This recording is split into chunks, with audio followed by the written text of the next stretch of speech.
এই ক্লাসে আমরা গতির যে সকল সমীকরণ শিখছিলাম সেই সকল সমীকরণগুলো লিখব, একসাথে লিখব এবং হচ্ছে সেগুলো মনে রাখবো।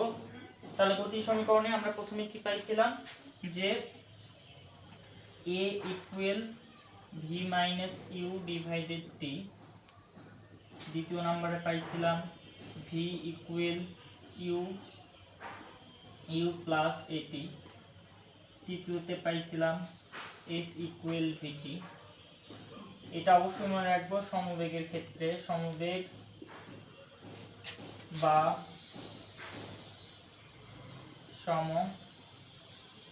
সমবেগ বা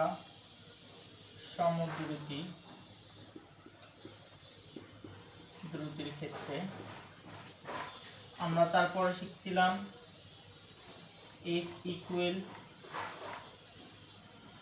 v plus u divided 2 into t. এরপরে শিখছিলাম s equal u t plus half a t square. এটা মনে রাখবো, এটা সুষম ত্বরণের ক্ষেত্রে ব্যবহৃত হবে। সুষম ত্বরণের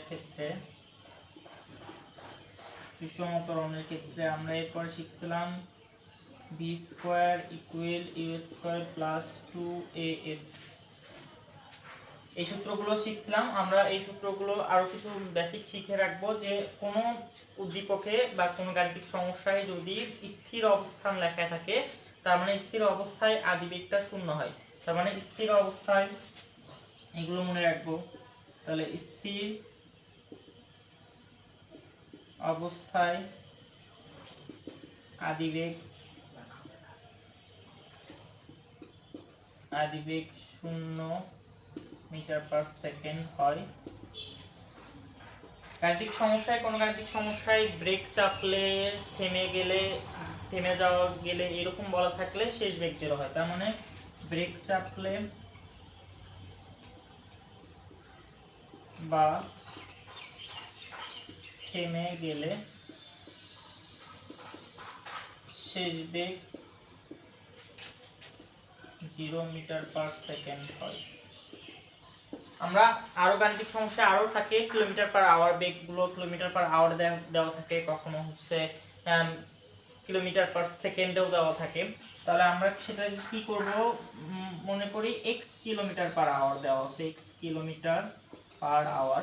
তাহলে কিলোমিটার পার আওয়ার থেকে মিটার পার সেকেন্ডে যাওয়ার নিয়ম হচ্ছে আমরা কিলোমিটার, এটা কি x এর সাথে কিলোমিটার গুণ আকারে আছে, আর ইনভার্স মানে সেটা ভাগ, আমরা জানি ইনভার্স সেটা ভাগ থাকে। তাহলে কিলোমিটার থেকে মিটারে যাব, যেহেতু x, তাহলে x গুণন x এর সাথে কত গুণ করতে হবে, আমরা জানি 1000 মিটারে 1 কিলোমিটার, সেহেতু 1000 দিয়ে গুণ, এবং আমরা জানি 3600 সেকেন্ডে 1 ঘন্টা, যেহেতু এই সেকেন্ডের মানে ঘন্টার উপর ইনভার্স আছে, তার মানে ভাগ 3600 দিয়ে ভাগ করব, তাহলে এটা মিটার পার সেকেন্ড হয়ে যাবে। x এর জায়গায় যে কোনো সংখ্যা থাকতে পারে। আমরা যদি হচ্ছে x হচ্ছে কিলোমিটার পার সেকেন্ড থাকে, কিলোমিটার পার সেকেন্ড, তাহলে কিলোমিটার পার সেকেন্ড এটা সেকেন্ডে আছে, আমরা জানি কিলোমিটার, তার মানে x এর সাথে কত গুণ করতে হবে 1000, যেহেতু এটা 1000 মিটারে 1 কিলোমিটার, 1000 গুণ করতে হবে, এবং হচ্ছে সেকেন্ডে আছে, তার মানে এটা কিছু করতে হবে না, এইজন্য x এর সাথে 1000 গুণ করলে সেটা কিলোমিটার পার সেকেন্ড থেকে মিটার পার সেকেন্ড হয়ে যাবে। এরপর আমরা আরেকটু দেখব, x হচ্ছে miles per hour. Miles per hour, যদি মাইলস পার আওয়ার থাকে আমরা জানি 1600 মিটারে 1 মাইল, তাহলে 1600, তার মানে মাইলস এখানে কি আকারে আছে, গুণ আকারে আছে, তাহলে x গুণন হচ্ছে 1600, আর আওয়ার যেহেতু ইনভার্স আকারে আছে সেহেতু আমরা সেটাকে কি করব, ভাগ করব। আমরা জানি 3600 সেকেন্ডে 1 ঘন্টা, তার মানে 3600 তে আমরা ভাগ করলে সেটা মিটার পার সেকেন্ডে যাবে। তাহলে মিটার পার সেকেন্ডে নিয়ে যাওয়া বুঝলাম আমরা এই যে হচ্ছে অক্ষরগুলো লিখছি, সেই অক্ষরগুলোকে কোনটাকে কি দ্বারা প্রকাশ করা হয় সেগুলো লিখবো। এগুলো অবশ্যই মনে রাখবো। এ তে হচ্ছে ত্বরণ, ইউ হচ্ছে আদিবেগ, ভি শেষ বেগ, টি হচ্ছে সময়, তারপর এস অতিক্রান্ত অতিক্রান্ত দূরত্ব।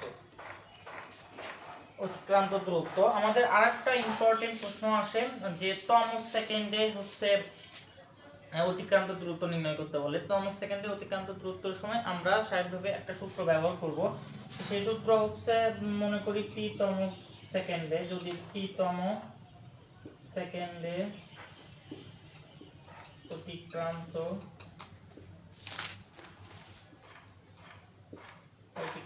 দূরত্ব s ইকুয়াল, তাহলে ut plus half a 2t minus 1, তাহলে এই সূত্রটা আমরা ব্যবহার করব। টি তম সেকেন্ডে অতিক্রান্ত দূরত্বের সময় s equal ut plus half a into 2t minus 1।